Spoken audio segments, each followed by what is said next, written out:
Hello and welcome to the Gas. We have a bad news, good news edition today. I'm Gary Gasteloo. This is the Gary and Alex Show. And with me, of course, my co-host, Alex Nunez. Alex, I have some unfortunate news to share with our listeners today. And is it that I'm fired? Well, that would be fortunate news for some of them, I'm sure. But no, I have to issue the Gas's first correction. I'm somewhat mortified about this. A couple of weeks ago, you might remember we were talking about the America 250 celebration, the USA's Yes. 250th anniversary. And in an effort to sound fancy, I refer to it as the sesquicentennial because that's fancy Latin language. Sounds pretty cool, right? Well, the other day I was in a car, I forget which one, and I happened to notice the license plate, which was from California, said sesquicentennial on it. I'm like, oh, that's interesting. And then right next to it, it said 150th anniversary, which actually was in 2000, but I guess they still have these plates. And I quickly realized that the correct term I should have used was semi-quincentennial. Sesquicentennial, 1.5 centennials, semi-quincentennial, half of 500 years. So really, I feel bad. I let you down because you're involved in this. I disappointed our listeners. And the worst part about it, Alex, for me, I had a year of Latin in college. And the one time I ever had to use it in my professional life, I blew it. Gary, I'm just going to say it. All you ever had to say was America 250, and you'd have been good to go. So It's true. it's water That's what under I the get bridge. for trying to sound smart. I'm not smart. I try to pretend I am. I like to think I am, but I am not smart. Nevertheless, there's a lot going on with the America 250. We didn't talk about it last week, but forgot to mention, Chevrolet's got the new Stars and Steel collection. That's part of the Yes. celebration. A couple of different models with some stickers and decals and such. They put one up for auction at the Barrett Jackson auction in Scottsdale. It was a Corvette ZR1 special edition. They're only going to build 250 of them. This particular one had a couple of extra little touches on it. Charity auction sold for $2.6 million. I'll give you one guess who bought it. That would be Rick Hendrick. Rick Hendrick, who buys pretty much every charity Chevrolet that goes up for auction, has several million-dollar Corvettes. Rick Hendrick's car collection is incredible, and he does like having these VIN ones, especially when it comes to these Corvettes. He's cool because while they do eventually end up in the private collection, he often does put them on the floor of one of his showrooms in Charlotte. I know he actually got the first ZR1 when that was built, and that was actually there so people can come in and check it out. I've not had the pleasure of seeing his private collection. I know people who have, and I my understanding is that it is a pretty awesome thing to see in person. Little surprised they don't have it all as a museum, but I know that actually adds some problems. I know Jay Leno's got his great collection. He's just like, man, if I open this up as a museum, now I'm dealing with all sorts of regulations and all that. I don't want to deal with any of that. So maybe Rick Hendrick is thinking the same way, although video I've seen from inside of it looks like he's got a nice setup there. Also on the subject, we last week got confirmation that IndyCar is going to be holding the Freedom 250 in Washington, D.C., the weekend of August 21st to 23rd. This is going to be a street race held right in the middle of D.C., right around the National Mall. The proposed layout's going to run from Capitol Hill down to the Lincoln Memorial and back. That's going to be 4 or 5 miles, depending on how they finally set it up. Obviously, President Trump pushing for this. He's friends with Roger Penske, made it happen.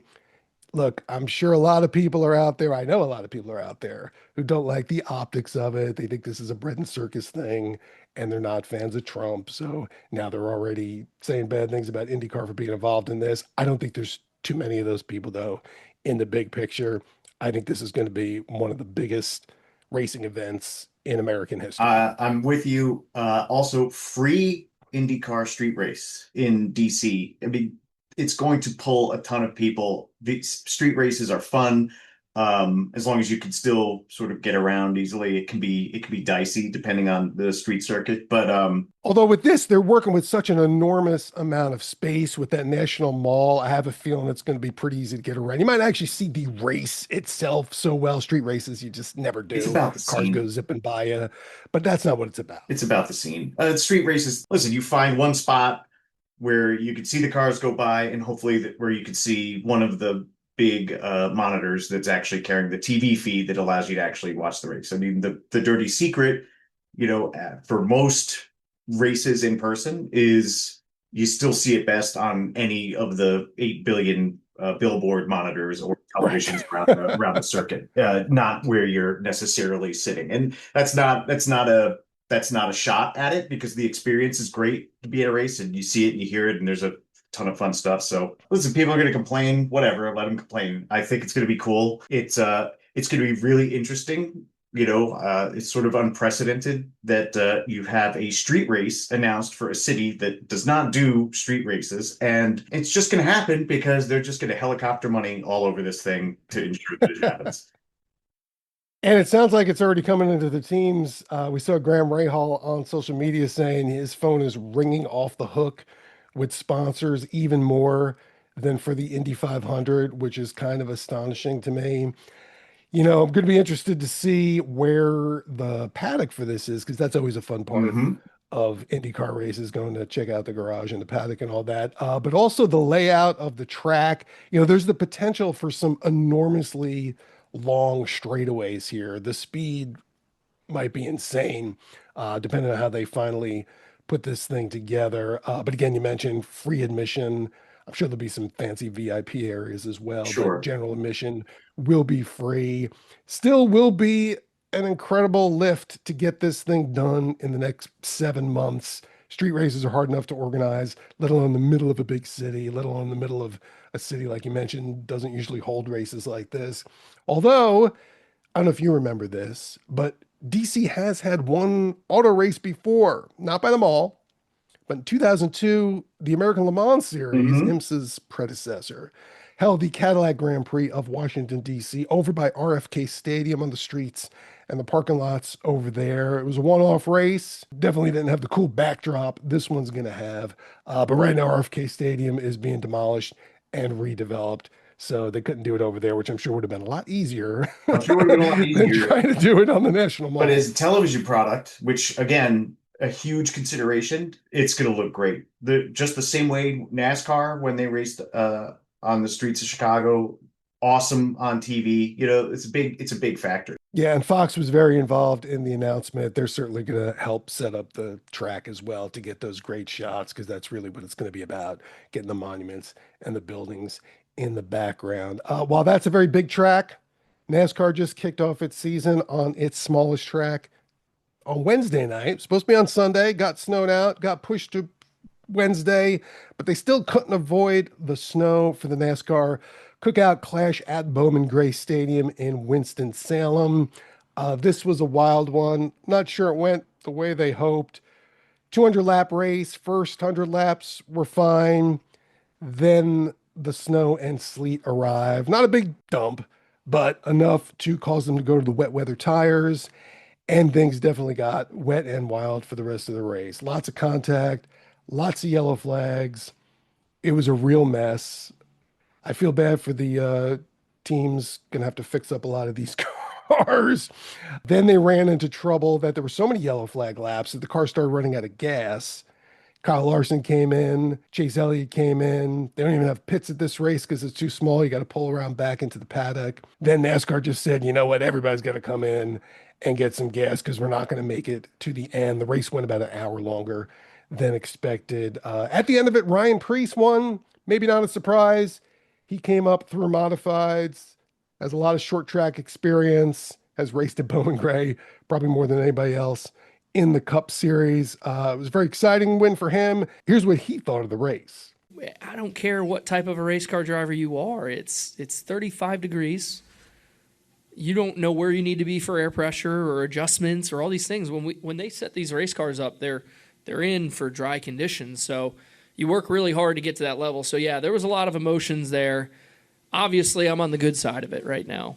I'm extremely happy and proud to have had this opportunity to be holding this trophy at a racetrack that, I won here 12 years ago or 10 years ago, whatever it was.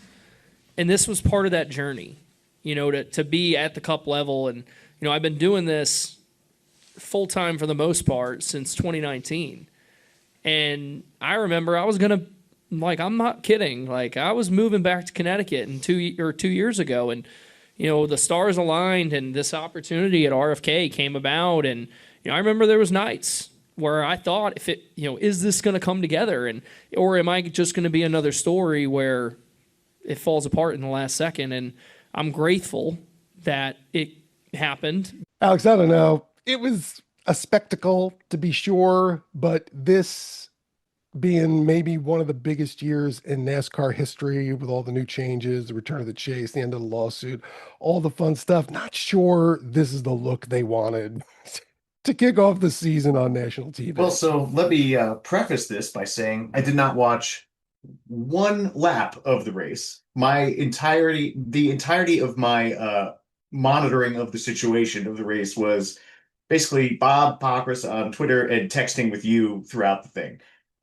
So it sounded like it was a disaster. I also saw on the online chatter, despite it being a bit of a disaster in some respects, people were still really happy that this happened because people love seeing cup cars at Bowman Gray. Yeah, it's fun when it works. This one was just sloppy. Well, I mean, it comes off, it almost makes the argument. It's like, just put the Clash back if they tell them. NASCAR really starts in a week, whatever, week and a half from now. Yeah, I kind of liked when the Clash was at Daytona. It was kind of a shakedown before the season actually started. Of course, Daytona's coming up next with Daytona Speed Weeks. It's so awesome. It is, but it's only 5 days this year. I think it's about time to change that name unless they bring the Clash back next year, which I wouldn't be surprised after how Bowman Gray went this year. I love Speed Weeks. The one time I was there for a lot of it, if not the whole thing. And this is just sort of man on the ground stuff. But if you're there, those days leading up to the 500, the Thunderbirds are practicing like every day. So it's like free show, like all of that stuff that everybody looks forward to at Daytona. And when they do that flyby, it's really amazing because they do multiple passes and it's super cool. But if you're there in Daytona for Speed Weeks, those guys are overhead all the time. It's kind of fun. All three series, of course, will be there. And as usual, we have NASCAR Truck Series news because that is the hottest of the series this year. I'm telling you, man, Trucks has a lot of juice going into this season. Definitely this first race. We already got Tony Stewart coming back, racing for Kaulig Racing and Ram. Travis Pastrana is going to be in the Nice Motorsports Chevrolet. And now his teammate, it's going to be Cletus McFarland. Folks, if you don't know him, I'm sure you do. He's one of the biggest YouTube motorsports and car guys. Owns his own racetrack in Florida. Did some ARCA races last year. He's going to be doing some more this year. But having him in this opening race, I know Fox loves this guy. He's on the air even when he wrecks out of races and can't finish the race. But that kind of star power for a Truck Series race is really something else. And let's not forget Frankie Muniz coming back for another year. And they are definitely promoting him. He's all over the place. He's in that new Dale Earnhardt documentary that they've got going on Fox. Of course, the brand new truck announcement for St. Pete, where Trucks is running as one of the support races for the IndyCar kickoff weekend. We've got another big name showing up there, a big surprise name, actually. Yeah. Not so much of a surprise when you hear the background, but it is Dario Franchitti, who is going to drive the number one. And this is something that, unsurprisingly, was sort of nudged into existence by Jimmy Johnson, who is also going to drive that truck, this season. Those guys are buddies. Jimmy lives in the UK, Jimmy and Dario, if you saw last summer, it's like, they were hanging out, driving together, racing at Goodwood, all that fun stuff. So we have another sort of big star, Dario Franchitti, 3-time, Indy 500 winner. Awesome guy, fun guy to watch. Clearly enthused about doing this, knows that circuit very well, obviously. I think it's be a lot of fun. And it's kind of cool that you're getting all of these sort of stars from outside of NASCAR, just jumping into trucks all over the place to have a little fun. People may forget Derek Franchitti spent much of 2008 racing in NASCAR in the Cup Series and the Nationwide Series with Chip Ganassi Racing. This was the year after he won his first Indy 500. Couldn't get a good sponsor for Indy the following year, decided to give NASCAR a shot, if you could believe that. Then went back to Indy and, of course, won 2 more Indy 500s, ended his career there with 4 championships. Been a long time since he's been in any car. He had to retire in 2013 because of a concussion he suffered. And trucks are very different from Indy cars, so it's going to be interesting to see how well he does in his first real competitive race since then. I think he'll do well. I mean, it's not like he hasn't been, racing. He's, like I said, you'll see him show up at Goodwood and stuff like that, running vintage equipment. He was also one of the key development drivers for the Gordon Murray car. So it's not like Dario has been sitting, doing knitting sweaters, the whole time. Dario Franchitti is more than capable of jumping in a race car and being fast. Trucks on a street track going to be pretty interesting down there in St. Pete. But this weekend, we're going to be getting a look at a very different type of car when Cadillac reveals its Formula One car's livery in a commercial during the Super Bowl. Making a big deal about that. They've thrown some teasers out there. With John F. Kennedy's speech about the moonshot, Cadillac definitely setting a high bar with this with this entry into Formula One. As part of this, the Cadillac Tommy Hilfiger merchandise finally went on sale yesterday. First day, all of the Checo Perez merch sold out. There's still some Valtteri Bottas t-shirts and hats left, at least on the website.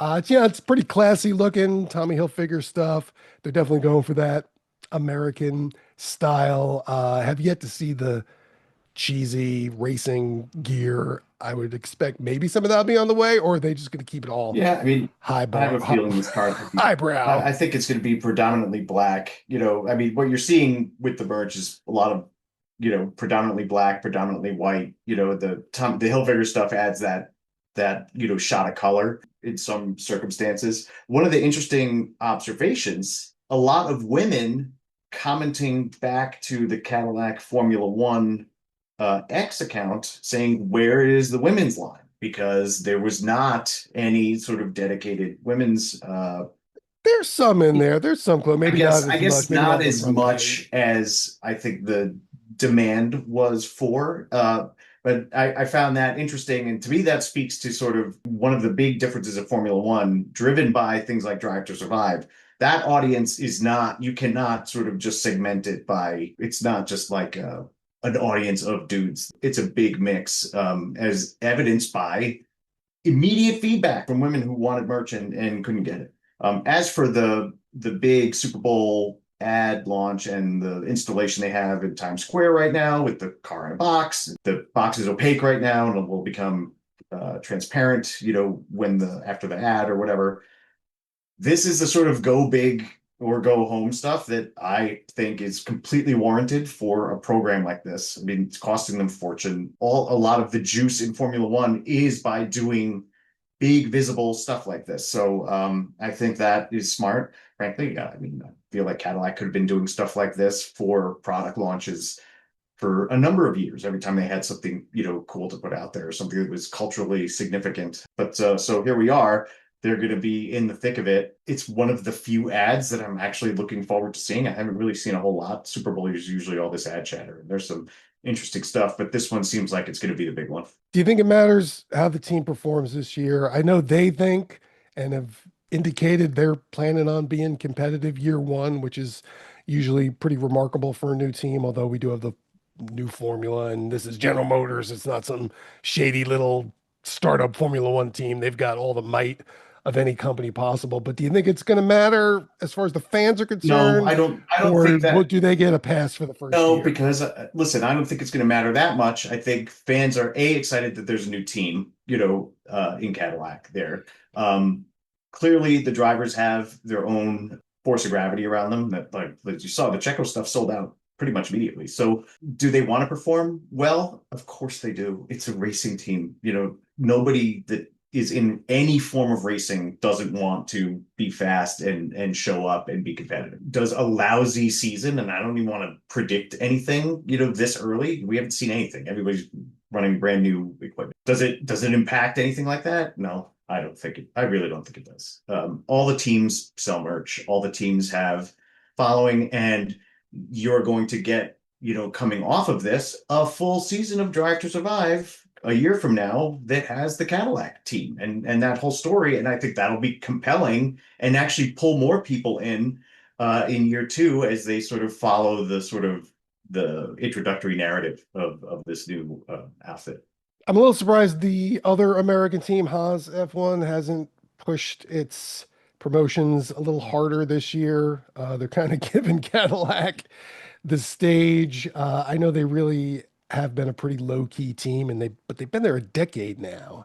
I feel like they could have turned it up a little bit this year to almost get on Cadillac's coattails and make it a Haas versus Cadillac kind of battle. Yeah. Ford's obviously in there as the engine supplier for Red Bull, but I don't know. I really don't understand what Haas's interest in F1 is. I think it's a real B2B play for them, selling Haas machines to all these corporations that hang around F1. Formula One in general is a giant B2B play. It'd be hard to argue that there's anyone is better at lining up these B2B sponsorship deals than McLaren. I mean, that car is it's like a rolling billboard of every sort of B2B company on the face of the earth. But yeah, that Formula One is a hugely B2B centric sport in terms of the partnerships and all that stuff. And that's what the spectacle is about. The scene at these races is there's a ton of deal making happening, and you can bring those clients in, and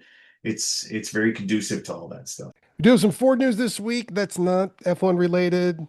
NADA, the big National Automobile Dealers Association events going on in Las Vegas. All the automakers meeting with their dealers there, having presentations, many of which are behind closed doors. But Jim Farley was out there talking to the Ford dealers and gave them an update on the $30,000 electric pickup Ford is planning on releasing next year. And he released a few photos of it on social media. Not complete pictures of the pickup, just a couple of crop shots, but we got to see a look at the front. It's not a grill. It's got a flat panel. It's an electric car, kind of slopey hood from what you could see from these crop shots. And a big part of the news is they're doing what they're calling unicasting, what Tesla started as gigacasting. Instead of having 100 and something parts for part of the vehicle, it uses two. They're just these giant pieces cast in these huge machines, supposed to make it cheaper to build, easier to assemble, which also lowers the price. They've got a pretty ambitious target here, $30,000 for a vehicle that's going to be made in Kentucky. Ford doesn't have any vehicles that are priced less than $30,000 made in the United States right now. Its cheapest one is the Ford Maverick that's made in Mexico, and it's about $30,000 once you throw in the delivery fees. This is going to be about the same size as that. Ford's put a lot in this, and we're seeing a lot of pullback from the electric car segment, but they're, at least for now, full steam ahead on this, even as they killed the Ford F-150 Lightning and don't really have anything else in the works except for this vehicle and then other vehicles that will follow it on the platform. But, with affordability being the talk these days, what do you think? $30,000 electric pickup, or would you rather see Ford selling a $25,000 compact car? I think if they can actually get it out the door for 30 grand, it will find an audience. The pricing is going to be everything, on this. Otherwise, people are just going to buy Mavericks. Ford wins either way in a sense there. Will they buy an EV pickup if it's 30 grand? Yeah, they just might. If it's good, it's got to be good too. So, we'll wait and see. Ford is selling as many Mavericks as it can build. I'm actually surprised they haven't added another factory to increase production for that yet. It's pretty wild how popular that is. I've tested a few recently. One of the big changes this year was they added an all-wheel drive version of the hybrid Maverick pickup that gets 37 miles per gallon. I've said it before. I think this is probably overall the best deal in cars today. Although having a pickup is just different than having a car or an SUV. got 4 people on board, need a place for the luggage or the groceries, it's going in the bed. So that's kind of sloppy, and I'm not a big fan of that. I wish they had a SUV version of this at that price with that kind of fuel economy. It's built on the same platform as the Bronco Sport, but that's not available as a hybrid and is a pretty tiny SUV. But I guess this is what they're planning on doing with this electric pickup, which is going to be about the same size as the Maverick, and it's supposed to have a roomier interior even. Plus, under that hood, it's going to have a frunk, so it does address that issue as well as far as carrying things around. As far as affordability is concerned, Tesla's been cutting prices on some models, even as it eliminated the Model S and Model X last week, announced that last week. Just announced a new all-wheel drive version of the Tesla Model Y, its bestseller, one of the best-selling cars in the world. $43,630, 294 miles per charge. That's for an all-wheel drive model. The cheapest rear-wheel drive version of the Model Y, 41,000, so it's 2 grand less, and has 321 miles of range. There's a lot of good compact SUVs right now, electric SUVs, but whether or not you like it, the Tesla Model Y really is still best in class. But I was testing another vehicle this week that kind of put it in perspective for me. It's the new Nissan Leaf. Now, you may remember the Nissan Leaf was the first electric car of the 21st century, mass market electric car, when it went on sale in 2011. Back then, it was made in the United States, in Tennessee. They finally stopped building them there and have moved it back to Japan. But that original one, Alex, I was looking at the other day, starting price $33,000, which would be like 50 grand today. It had a range of 73 miles per charge. In 2018, they came out with the second generation Leaf, 151 miles per charge. But this new one, base version, $31,000, 303 miles per charge. But those are just coming into dealers now. The one I tested was a Platinum, $41,000, $42,000. Front wheel drive, 259 miles. You know, for me, putting that up against the Tesla, I'm going with the Tesla. It's just objectively a better vehicle. But if Nissan can actually start shipping the $31,000 one with 303 miles per charge, I think they might have a pretty strong competitor here. It's not a big vehicle, rear seat's a little tight, but it feels really premium. At least that Platinum one I tested did. And you know, that beats the Chevy Equinox EV by like $4,000 or $5,000, which is the only other vehicle, the next cheapest vehicle, where you can get 300 miles of range out of an electric car right now. Yeah, I mean, I feel like again, on that, once you're talking about this sort of price segment that used to be easy to find something in that sort of price range, you know, like a, you know, around 30 grand or so. Nissan's biggest competitor in American showrooms for that car is going to be the Sentra, which is still essentially a brand new car, and has all the stuff that everybody wants, and it's going to undercut it on price, and it's doesn't require anybody to alter their sort of daily way of life in terms of charging and stuff like that. So, like you said, there's better options. And I think a lot of these lower priced entries, especially from brands that are not EV native, like Tesla, are going to compete in-house with other product on the showroom floor that is as inexpensive or less expensive. And when it comes to affordable vehicles made in America, and I will use that affordable buzzword, right now, the cheapest US built vehicle of all is the Toyota Corolla, which is $24,120. And the second cheapest is the Toyota Corolla Cross at $26,385. And interestingly, the Nissan Altima, not just the third cheapest vehicle at $28,825, but also the cheapest mid-size sedan right now. It's not until you get to number 4, the new Chevrolet Bolt, that's not quite on sale yet, but will be soon. $28,995. That's going to be competing against the Leaf, but it does only have 262 miles of range. That's made in Kansas, and they've already announced it's going to be out of production next year as they start building more Chevrolet Equinoxes, which are currently made in Mexico. They're going to be expanding production to that U.S. plant.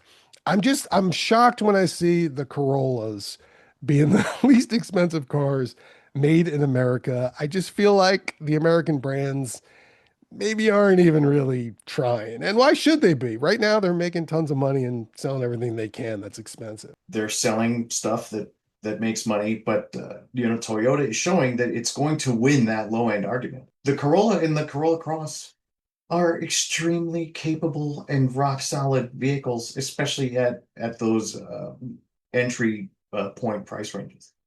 And it's not like you have to worry about it breaking. One other vehicle that recently moved from the United States to Japan, the Subaru Outback, was made here for years. They just started to build the Forester here instead, which is Subaru's best-selling model. I'm actually going to pick up an Outback to test a little later today, so we'll be talking about that on a future show, maybe even next week, and we will be back next week with more from Daytona because we're going to be hot in the middle of Daytona Speed Weeks. I still don't know. It's been quite a while since it's been a multi-week event. Anyway, we will be back next week. Alex, good to talk to you, and thanks everyone for listening. We'll see you next time.